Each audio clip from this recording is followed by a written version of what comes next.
Bonjour, Afrique Mon Afrique Télévision, merci pour le réveil matinal qui nous permet de venir une fois de plus encore accomplir notre devoir en ce jour. Hier, nous avons fini une merveilleuse soirée de fin de journée avec des réceptions organisées par certains sponsors de ce salon international de la presse, du divertissement et de la technologie. Et nous ouvrons la journée d'aujourd'hui comme d'habitude avec les enregistrements parce qu'ils continuent à arriver, ils arrivent tous les jours, chacun arrive à son tour, chacun arrive son jour et chacun arrive à son heure. Et nous allons donc être habitués à ce bal des enregistrements, des interminables enregistrements, comme aujourd'hui encore. Nouvelle journée ici à Arrêt et Amsterdam. Ils vont dans tous les sens, ils reviennent. Chacun essaie de retrouver son petit chemin. Et une fois de plus encore, nous allons dire merci à la collaboration de plusieurs autres médias qui sont là, qui nous permettent d'avoir comme ça le morceau choisi de tout ce qui se passe dans ce gigantesque quartier. Et à l'aide d'une de nos caméras qui est connectée à l'intérieur, nous allons prendre le flash là-bas pour nous rendre compte si la journée a démarré de ce côté-là. Car nous sommes placés ici au bâtiment A, qui est le premier bâtiment de l'entrée de ce quartier où les enregistrements se passent et où quelques exhibiteurs ont dû déposer leur tente ici. Nous allons prendre la température de ce matin. Nous allons prendre la température de ce matin avec nos collaborateurs. Nous savons que vous êtes toutes connectées en ce moment. Nous savons que vous êtes tous connectés. Si vous m'entendez, Doudou Teklengoulé, si vous m'entendez, Doudou Teklengoulé. Nous allons prendre l'ambiance dans d'autres compartiments de ce quartier avec l'aide des autres caméras pour vous faire vivre ce qui se passe de ce côté-là. C'est parti pour une journée de plus.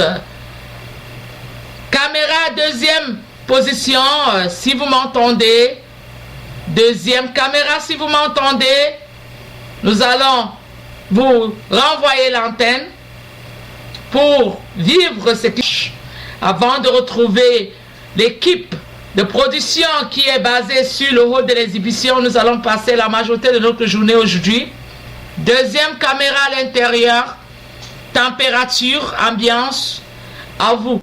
And we hit him a really hard question. We'll know exactly who that is. So, introduction aside, welcome to our panel. There he is, Michelle. He's not here, but we have Louise and we have Richard. So, what's the purpose of this panel? Every single day, as you industry folks will know, you pick up a paper and there's some ridiculous story about the death of this or the future of that. Netflix is going to rule the world, linear TV is dead, millennials don't watch telly anymore, all this kind of stuff. Some of it's probably true, and a lot of it is complete gobbledygook. The good news is that we have a panel, and the third one to join, who are going to tell us which is which and what is what. Now, before we get going, one thing I did want to say, I'm sure you will all have your own favourite myths. So stories that you hear or that your families or colleagues tell you about what they think is happening in telly. Save them up, because we're going to take some at the end and just tell you whether they're true or not. So a couple of big stories about the TV market that you think might or might not be true. We're not going to talk about M&A or consolidation, because that gets a bit messy and we don't know. But anything else is fair game. Okay, so our first question to our panel, I thought we'd start with the obvious big one. Linear TV is dying. It's toast, it's finished, it's all about OTT, VOD, on-demand, and so on and so forth. So to get them all going, Louise, so do you want to tell us what you do, roughly? Yep, hi, my name's Louise, and I'm Head of Insight at Sky in the UK.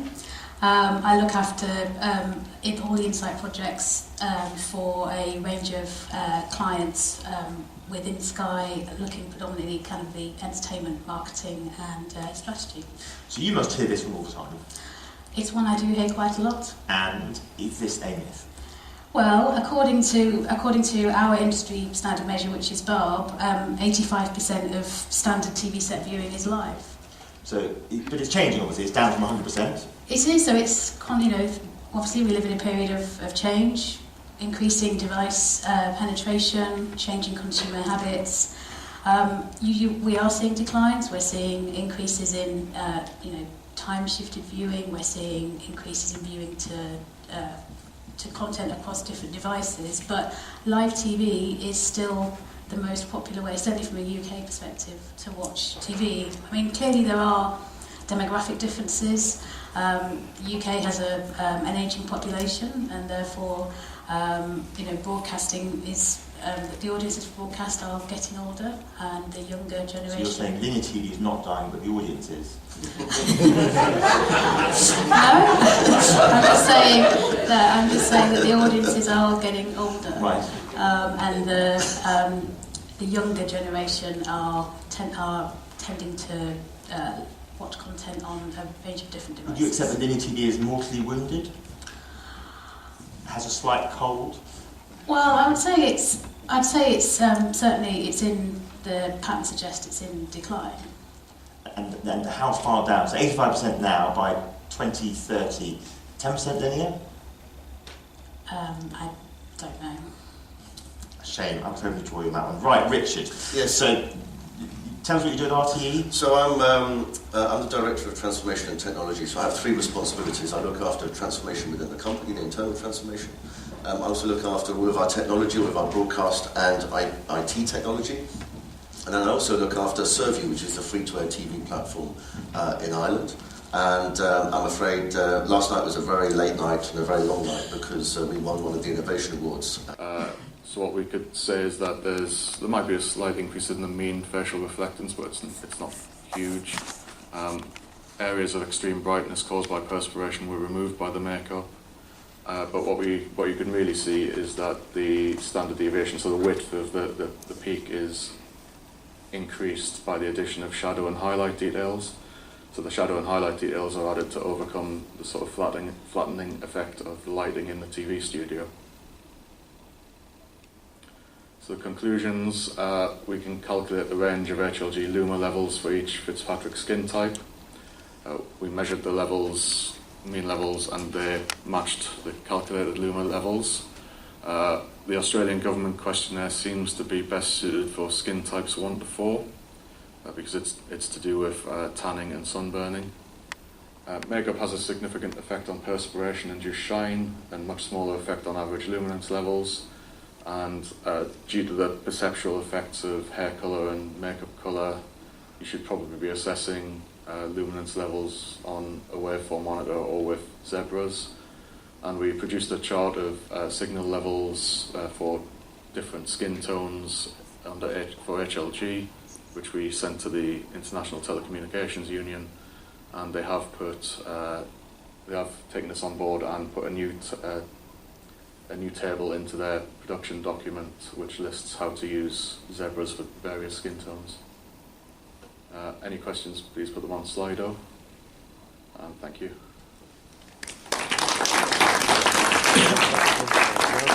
Thank you very much, Simon. You can see there on the right. So, of course, parameters and contrast typically are decreasing, are degraded when the ambient light is increasing. And of course, about the color gamut, when the ambient light is very low, it's dark, for example, we have a good representation of the color space. That is a great, the green one, green triangle. But when the ambient light is very high, then we have a decrease of the... And for augmented reality, I would say the visual excellence is very challenging, and this needs further research. So thank you for your attention. Oui, si nous expliquons un peu ce qui vient de se dérouler dans l'autre salle, là, en fait, ce sont des séances d'entraînement, de formation. Tous ont parlé des méthodes de la technologie, de la télévision, du divertissement. Ils expliquent dans leur expertise de compétences comment cela se déroule, comment cela se passe dans cette section. Est purement et simplement une section d'enseignement, de training et de discussion, débat, où chacun essaie de venir comme ça parler dans son domaine d'expertise, bien sûr avec la modération des médias qui jouent le rôle ici de modérateur. Donc les tables qui viennent de passer là tout à l'heure, c'est dans ce domaine-là qui sont en train d'intervenir ici, rien de particulier que les médias, la presse, le divertissement et la technologie. En ce moment, c'est en grosso modo ce que vous venez de vivre là et ce que vous allez vivre dans la suite. Restez connectés, merci. What we need is the industry to coalesce around as few databases of rights as possible over the next few years. It doesn't mean that there'll be one left or that this will be the one. You can foresee a situation where you have rights databases on genres or by region or slice and dice the two in a matrix. But what you don't want is 1,000 rights databases because that goes against the whole point why you're doing it in the first place. So use case 3. Which part of the video value chain are rights holders now focusing on to reduce costs further? Well, the easy answer is everything, right? But distribution is my answer. So as a media management services provider, we play in the middle there. We've already seen our clients coming back to us and say, can you be more efficient? Yeah, we're spending more and more money at the content end of the value chain. So we want you, as the supplier, to be more efficient. That makes sense. Toute cette journée fut donc concentrée aux enseignements et à différentes tables d'exposition où, comme je vous l'ai dit tout tantôt, les experts en la matière, en technologie, en médias, sont venus ici pour expliquer aux invités le système et le phénomène de la technologie. Comment est-ce que c'est connecté aujourd'hui au monde de la télévision? Comment est-ce que les trois peuvent travailler ensemble? Comment est-ce qu'on peut trouver des financements? Comment est-ce qu'on peut vendre ces produits? Où est-ce qu'on peut les trouver? C'est dans ces différentes tables rondes qui défilent ici sur notre petit écran. Ça, c'est au hall 2 de ce gigantesque quartier. Et bien sûr, avec l'aide de nos caméras positionnées à plusieurs endroits ici, nous allons essayer de temps en temps de partir prendre des flashs comme ça, car il y a au moins 22 salles pareilles comme celle-ci où se déroulent différentes tables rondes d'enseignement, et nous avons 2 grands halls qui présentent les divisions, expositions, ventes. Nous avons donc, avec la collaboration de nos médias partenaires, pouvoir avoir l'exposition de tout cet espace médiatique ici à Amsterdam. Nous sommes au hall 2 et je fais comme ça un clin d'œil à notre prochaine caméra de l'autre côté pour essayer de nous faire vivre ce qui se passe dans l'autre hall en flash. Et je vais vous revenir, bien sûr, au hall 1, qui lui est consacré largement à l'exhibition, à la présentation et aux ventes des produits ici. Je suis positionné ici depuis ce matin. Merci à tous ceux-là qui participent à cette grande collaboration des médias. La table ronde que nous voyons défiler sur notre petit écran en ce moment, c'est comme je l'ai dit, table ronde sur les enseignements, sur la technologie, la presse, l'innovation et tout cela, et tout ce que cela comporte, pardon. Nos amis de l'expression bilingue peuvent bien décrypter ce qui se passe ici, mais je reviendrai de temps en temps vous donner des petits flashs en français pour ceux de l'expression francophone, pour vous faire savoir ce qui se passe ici.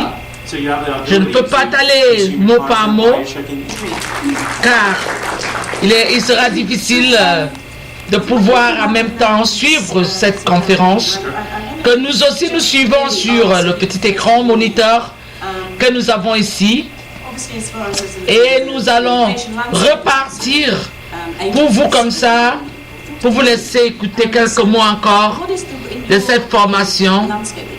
Troisième journée ici à Amsterdam, Salon international de la presse, du divertissement et de la technologie.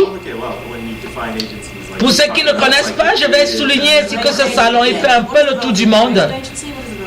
Il a lieu ici aux États-Unis.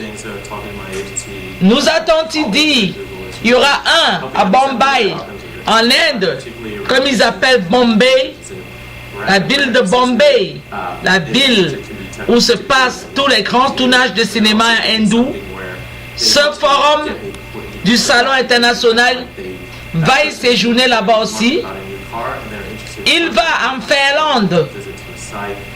Je pense en février, il aura lieu, selon ce que nous avons appris en Angleterre aussi, Stockholm, et si je ne me trompe pas, quelqu'un a parlé du Bangladesh. Dans ce forum international, il fait le tour des pays. Il n'est pas seulement basé à Amsterdam, il fait le tour des pays. Et bien sûr, les producteurs, organisateurs de ce grand salon sont basés à Londres. Ils sont basés à Londres. Et ils organisent ce salon à travers les pays du monde. Nous les attendons aux États-Unis. Si mes informations sont bonnes du côté de Las Vegas, la date sera communiquée bientôt. Pour le moment, ah oui, il y a un autre, selon mon collègue d'à côté, qui se passe également à Miami aux États-Unis. Ces dates-là vous seront donc communiquées le moment venu. Mais pour le moment, nous sommes à Amsterdam pour cette édition 2018. Ensuite, la caravane va poursuivre son chemin. Et Bombay sera la ville qui va recevoir le carnaval qui se présente ici, selon la délégation indienne que nous avons rencontrée ici. Et nous avons demandé de recevoir ces informations en détail, que nous aurons bien sûr l'occasion de vous communiquer sur Afrique Télévision, car nous sommes désormais, comme je l'ai dit, partenaires de ce grand salon de l'audiovisuel. Je vous laisse à l'écoute encore de quelques brèches de ce salon et je vous reviens dans quelques instants pour ceux-là qui sont de l'expression francophone. Un plaisir, un honneur de vous servir une fois de plus encore ce matin. Après la caravane de la saga qui s'est passée hier soir, après cette journée, nous avons eu droit à des merveilleux moments ensemble, des dîners cocktails organisés par quelques sponsors de ce salon international 2018. Restez connectés Je vous reviens dans un tout petit instant. Le temps pour nous de faire un clin d'œil à un autre qui est positionné dans un autre rôle de ce quartier pour nous faire vivre le flash de ce côté-là. Pour nous faire vivre le flash de ce côté. Un clin d'œil au hall 3, si vous m'entendez. Le flash de votre côté, s'il vous plaît. Je vous reviens pour ceux qui parlent français. Restez connectés, merci. When I look at digital advertising, as Chad went through it, there's lots of obfuscation because the digitization process has made things very easy to do. So good and bad. And as a consequence, there's $19 billion of fraud that happened in the digital ad space, right? I got bots clicking on ads. I've got spoofing of addresses. All different things are going on that never happened in the traditional world. Let's look at tickets. So today, with digital tickets, I have 2 times the amount of fraud happening with digital e-tickets that I do with physical tickets. So that's a problem. And my passion, music. If we look at music, nothing has impacted music more than digitization. As an example, I'm kind of a throwback. You know, I have a massive analog studio. But in our universe, data is big data. Not big data analytics, big data. Big video, big audio, big images. One thing we don't want to do is put big data in the ledger. The ledger is meant for small data, for metadata. Okay, so how do I handle media? Where does it go? How do I govern it? How do I referentially link it to the transactions? So one of the things, there's a group... Merci pour cette présentation et nous allons, comme je l'ai dit, prendre notre flash dans un autre hall de ce quartier. Si vous m'entendez, hall 3, nous allons prendre un petit flash de ce côté-là. Troisième position, si vous m'entendez, Doudou Teclen Boulay. Flash. Expressing it when he speaks. We're focusing on our short-form content. Kelly Day, who's a phenomenal hire, who runs our Viacom Digital Studios, and really figuring out how we take short-form, both native digital and from the show. She talked about Cribs. She talked about SpongeBob, Bikini Bottom. Being able to really get our content out there on all these different platforms. We're focusing on creating content. Our studios, our Elephant House studio in the UK, Telefe down in Argentina, and Hollywood, which includes Paramount, as well as our Hollywood facilities in Burbank for Nickelodeon and TV. So lots of content. Content. So what do you worry about as a CTO? So I worry about how that content gets consumed, how the consumer feels about that content, but not just the end consumer on the B2C side, but the B2E, the enterprise side. So whether it's production, whether it's marketing, whether it's advertising, how do they do their jobs, and how do I make sure that that technology stack works for them so that it really shines for our consumer? So if it's Kelly and she wants to syndicate content, how do I make sure that I can package and deliver that content effectively? So for me, cloud computing, it's huge. And it's exciting, by the way. It's a different aspect from what we used to do. Looking at things associated to data analytics, which came up very high, which does tuck back to blockchain, we'll hear later, and what you do around taxonomies, that two-way street, advanced advertising. We have a group called Vantage that does advanced advertising around optimizing our advertising to our content. Yeah, Vantage is interesting because you're doing something with Fox on that right now. We are actually licensing it to Fox, which is our first license deal, and it's a product that we started in 2015, and it's been wildly successful. And it really enables the advertiser to get more bang for their buck, and it's very focused. So one of the things I would think as for you, as the CTO of Viacom, with all this content and new content being created all the time, is how do you actually tag it? Isn't that? That is huge. That's a huge It's also problem. a great question, by the way. So tagging is important because, to me, understanding, and to the company in general, understanding what is in that content enables everything to happen. So if I can tell you where a sunrise or a sunset is, we had a conversation on the phone about Jersey Shore, Geordie Shore, Warsaw Shore, Acapulco Shore. We're on a lot of shores. Even when there's not a shore, we're on a shore. But with that, I need to be able to help our consumer find out what's in that content. Right. And then I can add advertising and marketing and all this wonderful opportunity that enables to make that content shine, but make it more consumable. But as a CTO, wouldn't you have a problem? Because like what Kelly was doing at Awesomeness, that was all digital native stuff. So it was created in this new world when you would just have metadata tagged it. But I mean, some of the stuff you got in your library. 40 years plus. So even Paramount, 100 years plus. It's very, but what's nice about that is we work on the active library first, and then we go back and work on the storage in the back. So, okay, so your big thing is you're thinking about tagging, how to get this content, how to make it good for the consumer, and how to make your internal teams be able to have find it, exploit it, put sentiment around it, and really make it a world-class experience like it is. Okay. Enrique, let's come to you next. Very different approach because you're basically a platform company, right? I mean, when I think about Liberty Global, you're the biggest broadband cable provider outside of the U.S., right? I think you're in 29, you have 29 million customers? That's that? yeah. I mean, it's more RGUs, but that's 29 million customers. And I think you're in 30 countries. That sounds about right? Yeah. So, I mean, this is a different kind of, what do you think about? That consumer ultimately has to get to that content through a network. Okay? It's so easy to talk about over the top. I guess we're the bottom of the top. Somebody goes over the top. I guess we're kind of the bottom of that. But I say it jokingly, but at the end of the day, the experience the consumer gets relies heavily on the quality of the networks that companies like Liberty Global and others build. Because at the end of the day, no matter what service the consumer will want to get, hopefully they'll want to watch some of our content. You got to remember, some countries like Ireland, we also own the television stations, some television stations.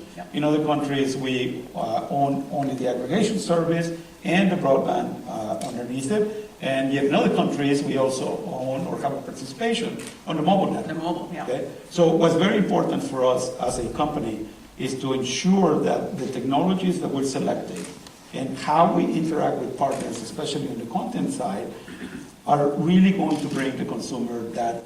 C'est la journaliste Kate Bolla qui s'entretenait là avec notre table ronde de l'autre côté de ce gigantesque building. Et c'est tout pour cette première partie, journée 3, ici à Amsterdam. Nous allons vous revenir plus tard avec d'autres images.